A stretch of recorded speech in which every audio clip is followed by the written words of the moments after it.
Our capital city has been overtaken by violent gangs and bloodthirsty criminals.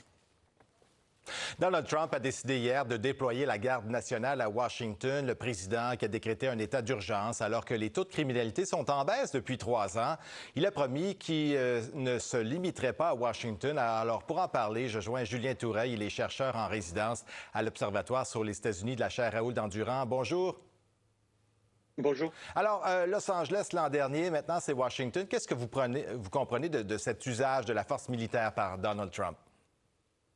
Donald Trump, il a cette vision très solide, très ancrée chez lui depuis des décennies, que les grandes villes sont mal gérées, en particulier parce qu'elles sont gérées par des démocrates et qu'elles sont le foyer d'une criminalité galopante quand elles ne sont pas aussi des sanctuaires pour des migrants clandestins. Donc, avec la situation à Washington et du fait du statut un peu particulier de la capitale nationale, il a un ballon d'essai pour déployer la garde nationale, vous l'avez dit, mais aussi pour mettre, dans le cas de Washington, sous tutelle la police locale.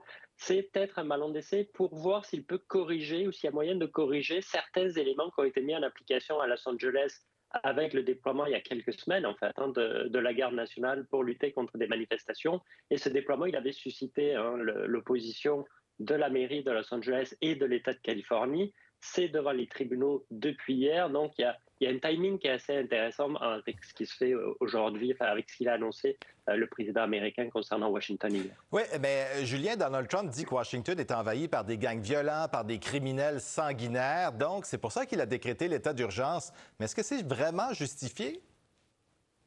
Alors, vous l'avez dit, la criminalité à Washington, elle baisse depuis 2 ans, mais ça reste quand même une ville en termes de sécurité qui présente beaucoup de défis. Vous avez par exemple un taux d'homicide en 2024 qui était de 39 pour 1000 habitants. Ça la place quand même Washington dans le peloton de tête des villes les plus dangereuses ou les plus violentes aux États-Unis, derrière une ville comme Baltimore ou comme Memphis, et loin devant des villes comme Los Angeles, comme New York ou même comme Chicago. Donc, il y a un vrai défi sécuritaire, mais la situation, elle allait mieux parce que les autorités locales, la maire démocrate et la police de Washington ont, au cours des 2 dernières années, modifié leur approche du crime, peut-être fait preuve d'une plus grande sévérité, contrairement à ce qu'elle faisait auparavant. Donc, on est dans une situation qui est meilleure. Et par ailleurs, on doute fort que le déploiement de la garde nationale ou le déploiement du FBI puisse réellement contribuer à une lutte efficace contre la criminalité dans la capitale fédérale.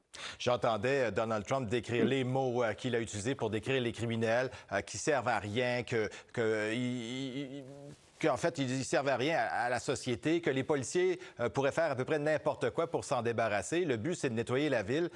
Ça laisse présager quoi, au fait? C'est une vision un peu de développeur immobilier qui n'hésiterait pas à utiliser la force pour nettoyer sa cour.